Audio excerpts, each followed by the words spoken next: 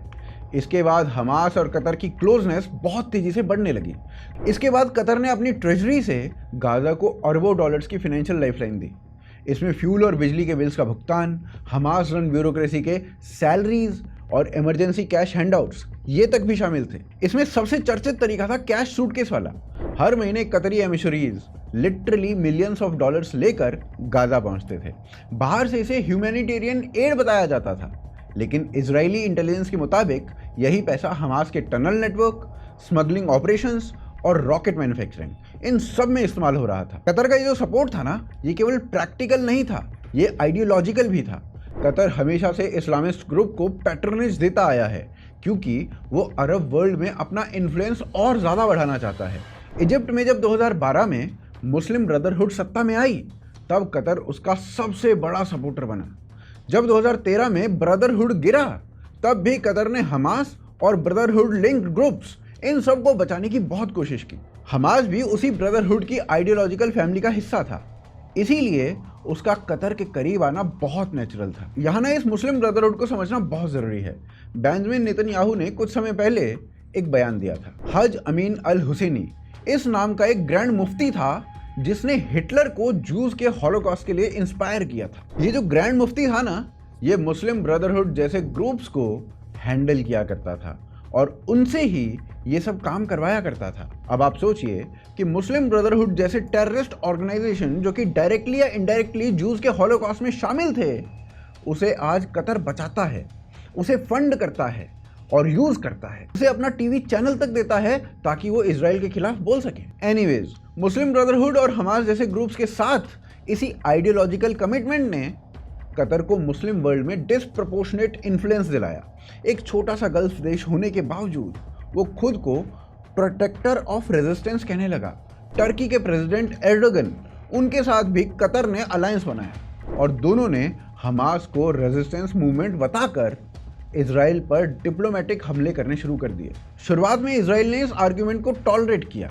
Netanyahu की सरकार को लगता था कि कतरी पैसा शॉर्ट टर्म काम बनाए रखेगा, लेकिन समय के साथ साथ हमास की मिलिट्री कैपेसिटी खतरनाक स्तर तक बढ़ती गई। शिन बेट और मोसाड दोनों की रिपोर्ट्स में साफ साफ लिखा था कि कतरी फंडिंग हमास के आर्सेनल की बैकबोन बन चुकी है। वही पैसा जिसे ह्यूमैनिटेरियन एड बताया जा रहा था, उससे हमास का पूरा वॉर मशीन तैयार हो रहा था। इजराइल को साफ साफ अंदाजा था कि अगर समय रहते एक्शन नहीं लिया गया तो हमास इजराइल के लिए एग्जिस्टेंशियल खतरा बन जाएगा। कतर का जो सपोर्ट था वो सिर्फ हमास तक सीमित नहीं था, उसने हिजबुल्लाह जैसे दूसरे इस्लामिस्ट ग्रुप्स को भी इनडायरेक्ट फाइनेंशियल और डिप्लोमेटिक बैकिंग दी। यही वजह थी कि मिडिल ईस्ट के प्रमुख देश Saudi Arabia, UAE, Egypt, Bahrain, इन्होंने 2017 में कतर के ऊपर ब्लॉकेट लगा दिया।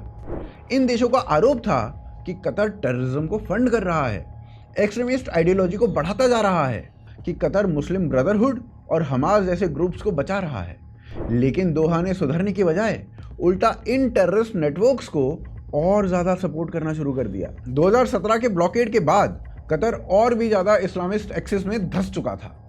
उसने सर्वाइवल के लिए ईरान और टर्की के साथ स्ट्रेटेजिक पार्टनरशिप बना ली। अब एक नया त्रिकोण खड़ा हुआ। ईरान हमास को वेपन्स और ट्रेनिंग देता था, टर्की उसको डिप्लोमेटिकली डिफेंड करता था और कतर उसे सेफ हेवन और डॉलर्स यानी पैसा देता था। और ये जो त्रिकोणीय इस्लामिस्ट एक्सिस था, यही हमास का बैकबोन बना। फिर आता है 2020, जब अब्राहम अकॉर्ड्स हुए। यूएई और बहरीन वो इजराइल के साथ अपने रिलेशंस को नॉर्मलाइज करते हैं। तब कतर ने इसको बिट्रेल कहा। कतर ने साफ कह दिया था कि इजराइल को एग्जिस्ट करने का हक ही नहीं है। यानी बाकी के गल्फ स्टेट्स जहां इजराइल के साथ अपने रिश्ते बदलने में लगे हुए थे, कतर वहीं हमास के साथ ओपनली खड़ा हो गया था। इजराइल ने कई बार कतर से डिमांड ये की थी कि हमास की लीडरशिप को कतर से बाहर निकाला जाए, टेररिज्म को फंड करना बंद किया जाए। नेतन्याहू की सरकार ने वार्निंग्स तक दी थी कि अगर कतर ने हमास को सेफ हेवन देना जारी रखा तो इसके नतीजे गंभीर होंगे। लेकिन कतर ने हर बार इन डिमांड्स को रिजेक्ट कर दिया। फिर इसके बाद 2023 का वो घिनौना दिन आता है जो पूरे इजराइल को दहला देता है। देखिए 7 अक्टूबर 2023 को ना हमास ने इजराइल के ऊपर ऐसा हमला किया जिसकी कल्पना करना भी मुश्किल था। सुबह सुबह ना गाजा से हजारों रॉकेट्स दागे गए। बॉर्डर सेटलमेंट्स पर मिलिटेंट्स ने धावा बोल दिया। महिलाओं और बच्चों को घर से घसीट कर गाड़ियों में डाला गया और सैकड़ों इजरायली सिविलियंस वहीं पर मार दिए गए थे। בקפידה במשך שנתיים. מפתח היה אלמנט ההפתעה. הכל החל במטח טילים כבד לעבר אזורים רבים בישראל. Tonight, the disturbing footage from October 7th showing Hamas terrorists inside an Israeli military base. Israel के लिए ना किसी बहुत बड़े सदमे से कम नहीं था, लेकिन शौक के साथ साथ ना सबसे बड़ा सवाल था कि हमास जैसे टेररिस्ट ऑर्गेनाइजेशन ने इतने मास लेवल पर यह सब कुछ अंजाम कैसे कर दिया। जांच शुरू हुई और कुछ ही दिनों में इजराइल की सिक्योरिटी एजेंसीज ने इस सवाल का जवाब निकाल कर रख दिया। हमास की नई शक्ति का सबसे बड़ा स्रोत था कतार। दोहा से पिछले कई सालों से जो अरबों dollar aid packages, fuel subsidies और सैलरीज के नाम पर गादा जा रहे थे ना, वही पैसे हमास ने टनल नेटवर्क्स, रॉकेट फैक्ट्रीज और कम्युनिकेशन सिस्टम पर लगाए थे। इजराइल की सिक्योरिटी एजेंसी शिन बेत की रिपोर्ट में साफ साफ लिखा गया है कि कतारी फंड्स ने सीधे सीधे हमास के वॉर मशीन को खड़ा किया था और अक्टूबर 7 का नरसंहार उसी मशीन का नतीजा था और यहीं से इजराइल की नीति बदल गई थी। अब तक इजराइल जो है ना कतर को एक नेसेसरी इविल की तरह मानता था, लेकिन यही मोमेंट था जब इजराइल ने पहली बार ओपनली कतर को एक टेरर स्पॉन्सर की तरह ट्रीट करना शुरू कर दिया था। अक्टूबर 7 के बाद ना नेतन्याहू ने लगातार वार्निंग देना शुरू कर दिया था। नेतन्याहू ने इस हमले के बाद बाकायदा पब्लिक स्टेटमेंट दिया था कि अगर कतार हमास को शेल्टर और फंड देता रहा तो इसे एक्ट ऑफ वॉर माना जाएगा। लेकिन कतार ने ना अक्टूबर 7 के बाद हमास से अपने रिश्ते और क्लोज कर दिए थे, जिसके बाद नेतन्याहू पर दबाव था कि कतार में बैठे हुए हमास लीडर्स पर एक्शन लिया जाए, वरना आगे चलकर ये इजराइल के एग्जिस्टेंस के लिए खतरा बन जाएंगे। और इसका नतीजा ये हुआ कि 9 सितंबर 2025 को आखिरकार इजराइल ने पहली बार कतार में घुसकर इन टेररिस्ट पर हमला कर दिया। यह इजराइल की तरफ से ना किसी भी गल्फ देश की राजधानी पर पहला डायरेक्ट स्ट्राइक था और टारगेट था दोहा का कतारा डिस्ट्रिक्ट, जहां पर हमास के पॉलिटिक ब्यूरो जो थे वो रिपोर्टेडली मीटिंग कर रहे थे। यह जो मिशन था ना वो इजराइल के लिए भी अनप्रेसिडेंटेड था, क्योंकि दोहा की दूरी लगभग 2000 किलोमीटर की थी और इतनी लंबी स्ट्राइक को एग्जीक्यूट करने के लिए महीनों की प्लानिंग की गई थी। मिड एयर रिफ्यूलिंग के लिए बोइंग 707 टैंकर्स तैयार रखे गए थे। स्ट्राइक पैकेज में करीब 15 एयरक्राफ्ट थे, जिसमें फ्रंट लाइन पर F-35 स्टेल्थ जेट्स और बैकअप एस्कॉर्ट रोल्स में F-16s और F-15s थे। टारगेट बिल्डिंग रेजिडेंशियल थी और उसके बगल में ना पेट्रोल स्टेशन थे और 4 इमारतें थी। इजराइल के लिए सबसे बड़ा चैलेंज था कोलेट्रल डैमेज को बचाना, और इसके लिए ना प्रिसीजन गाइडेड वेपन्स इस्तेमाल किए गए थे। लगभग 10 मिनीशियंस एक साथ ड्रॉप किए गए थे। JDAM-ER bombs, GBU-39 guide bombs और रैम्पेज मिसाइल्स। सारे वेपन्स ना एक ही बिल्डिंग पर कॉन्सेंट्रेट किए गए थे ताकि सिर्फ वही स्ट्रक्चर कोलैप्स हो और आसपास की बिल्डिंग सुरक्षित रहें। इस ऑपरेशन की सक्सेस ना सिर्फ टेक्नोलॉजी से नहीं बल्कि इंटेलिजेंस ग्राउंड वर्क से भी तय हुई थी। इजराइल की सिक्योरिटी एजेंसी शिन बेत ने हमास के अंदर से इन्फॉर्मर्स एक्टिवेट किए थे। इंटरसेप्टेड कम्युनिकेशंस और साइबर हैकिंग के जरिए ना हमास लीडरशिप की एग्जैक्ट लोकेशन कंफर्म की गई थी। सैटेलाइट सर्विलियंस से हफ्तों तक उनकी मूवमेंट को ट्रैक किया गया था। हमास की हेल्पर कतारी सिक्योरिटी एजेंसी अमीर गार्ड की 24/7 प्रेजेंस ने क्लियर कर दिया था कि जो हमास का पॉलिटिक ब्यूरो है ना वो उसी बिल्डिंग में मौजूद है। इसके बाद जो इजराइल का स्ट्राइक है ना वो रात को हुआ था और कुछ ही मिनटों में बिल्डिंग मलबे में बदल गई थी। ऑफिशियल रिपोर्ट्स के मुताबिक 6 लोग मारे गए थे, जिसमें से 5 हमास ऑपरेटिव्स थे। खलील अल हया का बेटा भी उसमें शामिल था। एक कतारी ऑफिसर भी उसमें मारा गया था। हालांकि कुछ सीनियर हमास लीडर्स ना नैरोली बच निकले थे, लेकिन इजराइल ने अपना मैसेज क्लियर कर दिया था कि अब इजराइल अपनी सिक्योरिटी से कॉम्प्रोमाइज नहीं करने वाला है और उसके लिए उसे चाहे किसी देश के अंदर घुसकर भी वार करना पड़े तो वो करेगा। इस हमले के बाद पूरे मुस्लिम वर्ल्ड का मेल्टडाउन शुरू हो चुका है। कतर ने इस स्ट्राइक को एक्ट ऑफ वॉर कहा है। कतर ने इमरजेंसी सेशन बुलाया है और एमिर तमीम ने तुरंत ट्रंप और मैक्रॉन इनसे कांटेक्ट किया है ताकि इजराइल पर प्रेशर डाला जा सके, जिसपे ट्रंप ने कहा हमने तो पहले ही इन्फॉर्म किया था। सऊदी अरेबिया से लेकर UAE, ओमान सभी मिडिल ईस्ट देशों ने इजराइल को कंडेम किया है। जॉर्डन ने भी इजराइल को धमकी दी। इवन पालिका बाजार के अरब देश पाकिस्तान और बांग्लादेश उन्होंने भी इजराइल को कंडेम किया है। इंटरनेशनल फोरम्स पर भी इजराइल को भारी प्रेशर का सामना करना पड़ा। यूनाइटेड नेशंस के सेक्रेटरी जनरल उन्होंने बयान दिया और कहा कि इजराइल का दोहा पर जो हमला है वो रीजनल पीस को डिस्टेबलाइज कर रहा है। यूएन ने सेक्रेटरी काउंसिल की इमरजेंसी बैठक बुलाई, जहां यूरोपियन पावर्स ने इजराइल से रेस्ट्रेन करने की डिमांड कर दी। ब्रुसेल्स में यूरोपियन यूनियन के डिप्लोमेट्स ओपनली सैंक्शंस डिस्कस करने लगे हैं। यूएन सेक्रेटरी जनरल ने भी इजराइल के इस अटैक को टारगेट किया, लेकिन नेतन्याहू की तरफ से कोई झिझक नहीं थी। स्ट्राइक के तुरंत बाद नेतन्याहू ने साफ कहा no safe haven for Hamas anywhere, यानी चाहे गल्फ कैपिटल हो या कुछ भी हो, हमास लीडर्स अब कहीं भी सिक्योर नहीं रहेंगे। इजराइल ने पूरी दुनिया को बता दिया कि अगर कोई देश इन हमास के आतंकियों को पनाह देगा जिससे हमारी एग्जिस्टेंस पे खतरा बनेगा, तो हम 2000 किलोमीटर जाके भी उनके घर में घुस के मारेंगे। फिर इजराइल को कोई फर्क नहीं पड़ता कि कौन सा देश उसे कंडेम करता है और कौन सा उसका साथ देता है। बाकी आपको क्या लगता है, इजराइल ने सही किया या गलत किया? आप इस मुद्दे के बारे में क्या सोचते हैं? अपने राय कमेंट्स में ज़रूर रखिए। आप इस वीडियो को लाइक और शेयर करना बिल्कुल मत भूलिए और हमें सपोर्ट करना चाहते हैं तो UPI, पेट्रियन और ज्वाइन बटन इन तीनों के माध्यम से कर सकते हैं। सभी के लिंक जो हैं वो डिस्क्रिप्शन में आपको नीचे मिल जाएंगे। आप देख रहे थे आज की ताज़ा खबर। जय हिंद, जय भारत।